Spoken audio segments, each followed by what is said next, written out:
Hey there, Tundra Nation, and welcome back to the channel. Like many of you, I am constantly on the internet looking at the cost of new pews and pew accessories. Then I look at my wallet and have a good cry. While there are many places you can purchase a new Freedom Seed distribution device, I usually stick with my local gun shop where I've developed close and meaningful relationships. You know what? Eat a dick. Buy local, think global, am I right? Oof. But there is another place where gun purchases are made. The dark web. No, I did not mean the dark web. I meant online auctions.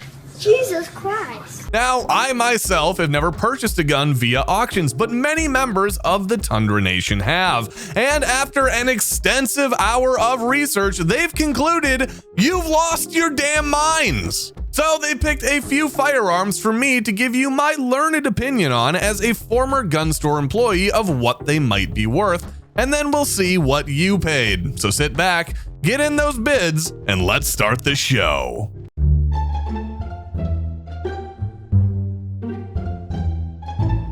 Whew, we are starting with a Hi-Point, huh? Well, at least we can only go up. Wait, are those? Oh my God, they are. Those are multicolored gentleman sausages Cerakoted onto that Hi-Point. Who does that and why? I mean, I guess the kind of person who buys a Hi-Point would potentially do that. Look at that, they even drew one on the box. I guess I'll give them points for completeness and using every color of the rainbow, but certainly not for style. All right, can we just agree that the Yeet Cannon is just a dressed up Hi-Point C9 with a different slide? I mean, how much money should you pay for a 9mm pistol with a threaded barrel and an 8-round magazine? You know, that threaded barrel is important for all those people looking to rock suppressed Hi-Points. Hi-Point does offer a lifetime warranty on their firearms, which always tells me you're probably gonna need it. All right, what do I think this gun's worth? Zero. Yep, I said it. Zero. I mean, I get the joke, but look, I've enjoyed the joke at literally no cost and without having to actually own a Hi-Point. I'm winning, people. Epic winning. Now, let's see what somebody else paid for this. $400? Are you kidding me? Somebody out there, a real person, paid 400 American dollars? Yeah, inflation is high, but still, what the actual Oh my God, it's worse than I thought too. This was bought on site, meaning the person was at the physical auction, which means they stood in a room full of other gun owners and raised their hand to bid on that. Unbelievable. Just an FYI, you can literally buy these new for $200 just about anywhere. Gentleman sausage gun owner, you paid 200 extra bucks for a gun with a twig and berries on it. Wow. All right, I'm gonna settle down now. I'm sure the writers just picked that one because, hey, dangly bits are funny. I get it, just like you should get some of these things from our sponsors. Vault Pro, proudly manufacturing the finest American-made safes, vault doors, safe rooms, and storm shelters. When you buy from Vault Pro, your safety, security, and privacy is their only priority. Vault Pro has never and will never release your information to another party, so click the Vault Pro link in the doobly-doo. Hey, and now you have somewhere safe to store it. PWS is now offering their advanced BDE suppressors in 4 caliber options: 7.62, 9mm, 22, and 5.56. These suppressors offer revolutionary sound control, all while remaining lightweight and tough. Easy to clean, easy to install, and easy to maintain, these suppressors will make shooting even better than it was before. Okay, wow, why does the internet keep doing this to me? This is a Taurus G2C. This looks to be a new Taurus PT-111 G2C semi-auto pistol chambered in 9mm with a 3.2-inch barrel and 2 12-round magazines in purple. Disappointed! I don't know, maybe it was made for Prince. Hey, fun fact, Prince was from the moderately acceptable state of Minnesota, where I am. Never meant to cause you any sorrow. Purple rain, purple rain. Getting a Taurus G2C is like trying out a new kink for the first time. It won't work, it'll make a mess, and it will leave you with an awkward rash after.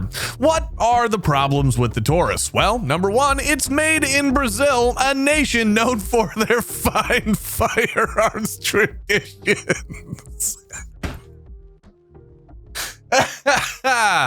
Oh, sorry, I could not say that with a straight face. Taurus G2C owners have reported the first 10 rounds they've ever shot, the pistol jammed enough to put out its own mixtape. Thanks, Obama. This pistol is so bad, even Taurus won't warranty it for more than a year, and if, excuse me, when I mean it breaks down, you are out of luck. There is no aftermarket support for this pistol because it'll break down before any upgraded sights or grips arrive in the mail. So what's it worth? I don't know, is there a way to say less than zero? No? All right, I mean, you can buy one of these things new for cheap at an auction. I'm gonna say 180 bucks, 200 bucks tops, which is already way too much. Let's see what they paid. They paid $675 for this? Do you know what can be had for $675? Almost anything better. Glocks, SIGs, CZs, heck, even the occasional HK can be had for that same amount of money. That's 30 bottles of Dewar's Scotch, man. New Taurus owner, your mom is gonna be pissed when she sees that credit card bill.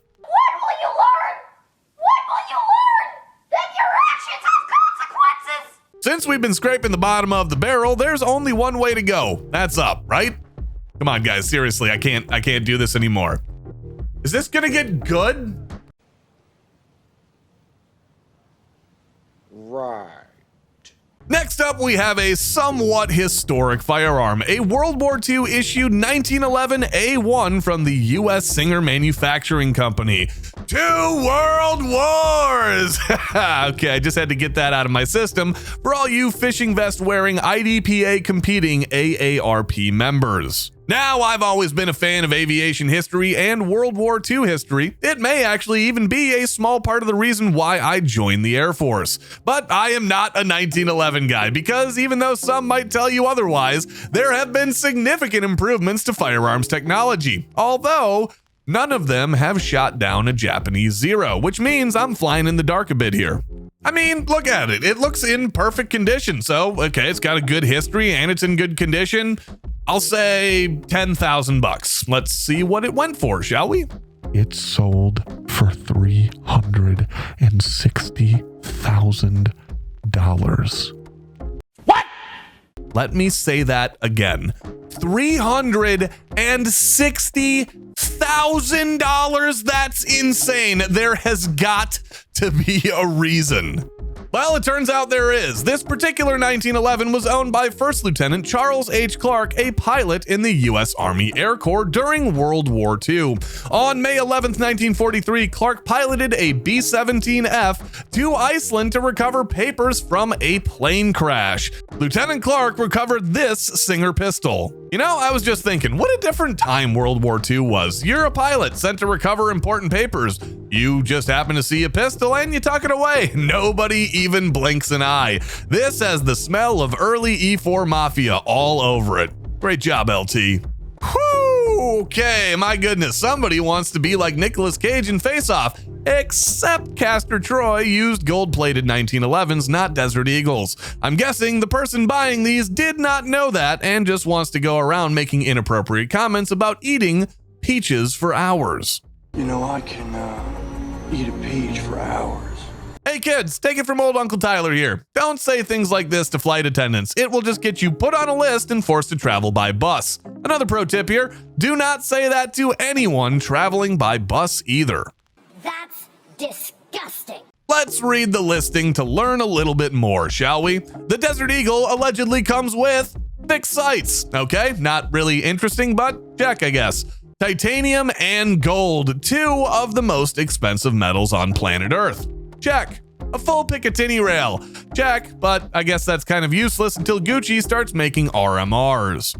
An ambidextrous safety. Now, you see, this is important because if you're buying 2 of these, you're definitely going to be shooting them both at the same time and are going to need an ambi safety for your offhand.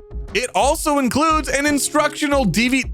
A DVD? Really? What is this, 1997? Do I get a free Blockbuster membership too? Does anybody even have a DVD player anymore? Well, I guess it's the guy who bought the 2 hand cannons in titanium gold. That's who.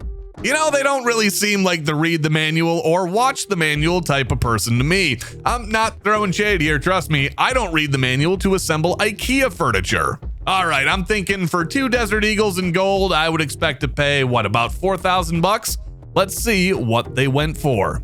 $6,500. That is more than my first car. I'm broke, man. My life sucks. I understand that. You're making it worse. This is a straight out forget them poors move. I'd be lying if I didn't admit I was a little jealous. Having 2 Desert Eagles to LARP John Woo movies does sound kind of dope. So dope that I'd assume anybody rocking dual Desert Eagles is a member of the Tundra Nation Discord.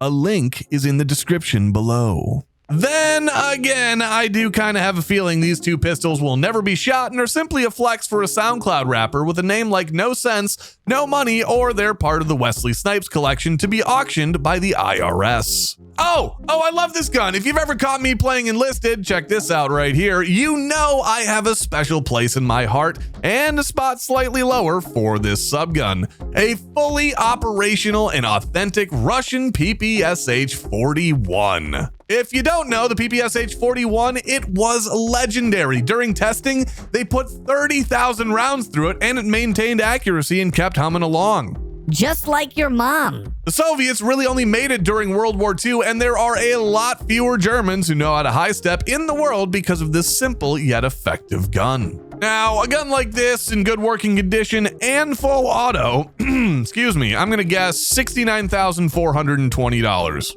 $45,000? Fucking worth it. No arguments here. Wow, a lot of emotional ups and downs here today, and we showed a lot of heart making it this far together. Drop a heart emoji in the comments so I know that you're a real one. Subscribe.